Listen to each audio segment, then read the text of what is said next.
Hey there, Creepy Peeps, and welcome to another stale movie review. Today we are talking about Maniac.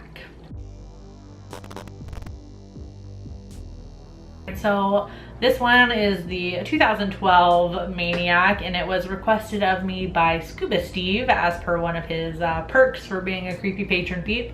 So thank you so much, Steve, for your request, and thank you to all my other Creepy Patron Peeps for your support of my channel. If you want to find out the perks to being a patron of mine, you can follow that link in the description. Oh, okay, you guys know how I usually do. I'm going to butcher the name of the director here. So it's directed by Frank Calfun. There's a couple, I don't know. There's a lot of ways I feel like you could pronounce that. Maniac follows Frank, the owner of a mannequin store who nightlights as a serial killer with a fetish for scalps. Frank meets an artist, Anna, who is fascinated by the mannequins. However, Frank's obsession escalates and Anna eventually finds out how deep his obsession with her goes. This is a remake of the 1980 film of the same name. I'm not sure about the original film, but this 2012 remake is almost entirely shot from the point of view of the character Frank, and we only see him in reflections when he's looking into a mirror or a window or something like that, and the few times in the movie where the camera does turn into a third person point of view. All right, so speaking of the camera work, I love the camera being in the point of view of the killer.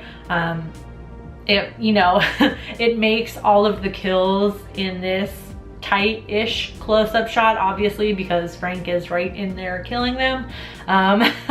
So it's always a very tight close-up shot, and there's no looking away. There's no camera cutting away or anything like that. You're there for the kill. You're there to see the entire kill because you're seeing it through the killer's eyes, and I think it's a super effective tool for a horror movie, and especially it does make you a little bit almost uncomfortable a little bit because, again, you're used to the camera cutting away at a certain point and not having to watch the entire thing, and then you just see the aftermath, where this one you see the lead up, you see the actual kill, and you see the aftermath in all its gory glory. I also liked the peek into Frank's psyche, with he kind of because we're seeing through his eyes, he kind of does hallucinate a little bit and has episodes. One of them that is really creepy is when he's on the date with the girl he meets online, Lucy, where he's kind of having an episode, or I don't know what you want to call it, but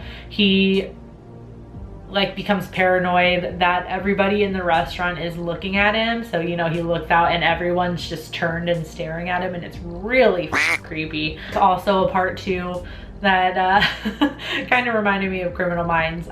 It's a part where Frank kind of imagines, I think he's having a nightmare or something, and he imagines that the lower half of his body is a mannequin's. So, he looks at his crotchal region and he looks like a Ken doll, basically. I love that because as somebody who binges Criminal Minds, I like to think of myself as a somewhat expert profiler, because in every other episode when they're giving the profile for the killer in that show, they talk about how a lot of serial killers are sexually inept, they can't perform or whatever, and they get their sexual release from the kill. And you kind of hear that when Frank does kill somebody, it sounds like a release of some sort, and then the whole hallucination of him not having any genitalia or whatever kind of also drives that home. So I liked that. It felt realistic, because I could relate it to Criminal Minds, which is also the profiling thing is based in reality.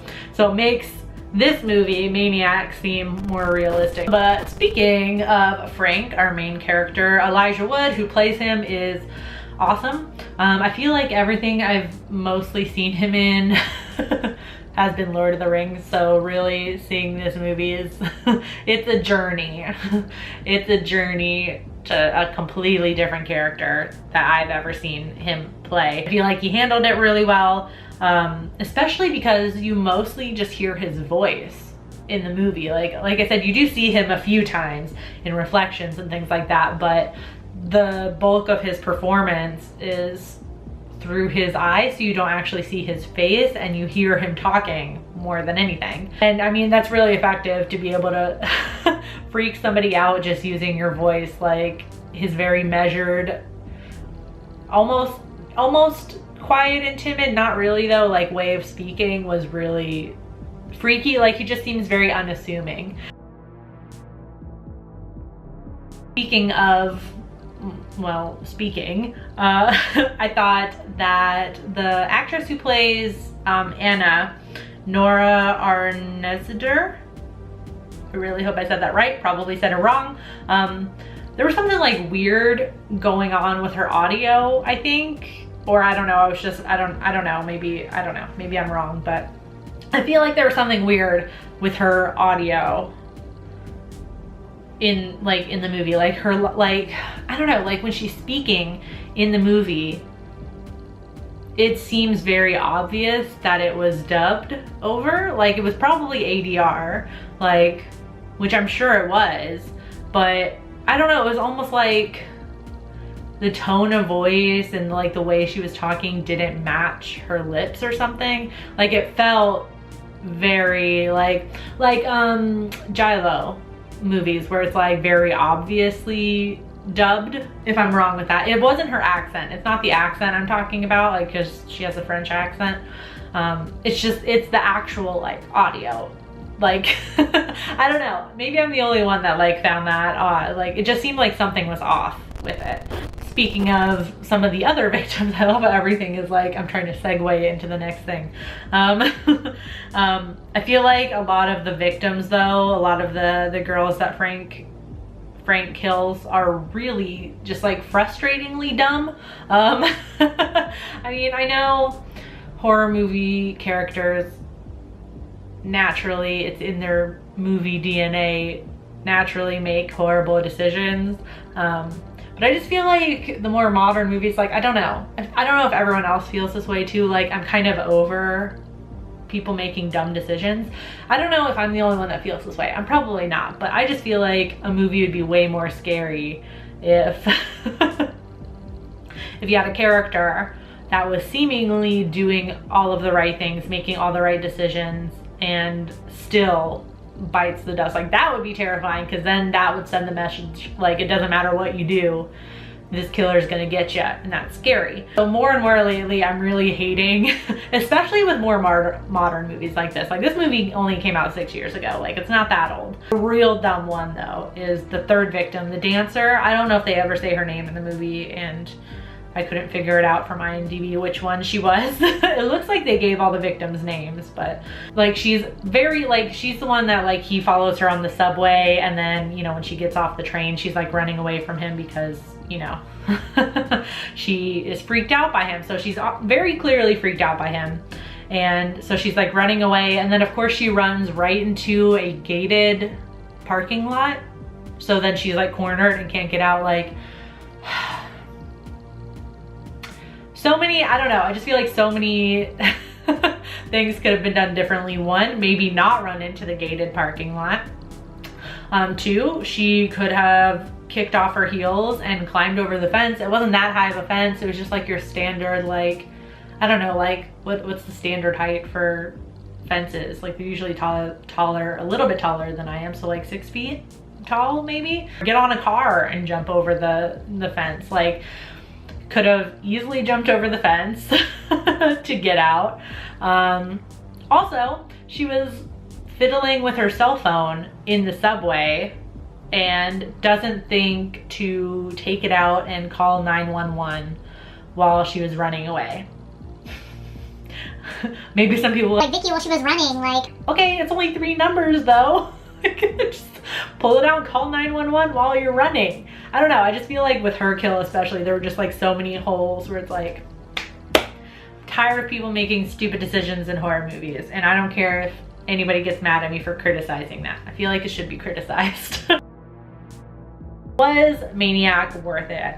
I think so. I thought the movie was chilling and effective despite that one really dumb character. And I am interested in checking out the original now, so please let me know in the comment section if you've seen it, if it's worth watching, and how if you've seen both of them, let me know how it compares for you. Anyway, so yeah, I'm gonna give this movie a 4 out of 5. On IMDb, it has a 6.1 out of 10. On Rotten Tomatoes, it has a 51% critic score and a 44% audience score. And on Letterboxd, it has a 3.2 out of 5. Watched Maniac on Amazon, so there will be an affiliate link in the description if you want to rent the movie on Amazon. Also, that is an affiliate link. I think I just said that. There's no pressure to use that link, but if you do, it does help out the channel a bit. I do hope you enjoyed this video. If you did, please give it a thumbs up. Subscribe if you're new here and become a Creepy Peep today. I post videos Monday through Friday, and you can ring that notification bell down there to be notified every time I post a video or go live, even though it doesn't always work.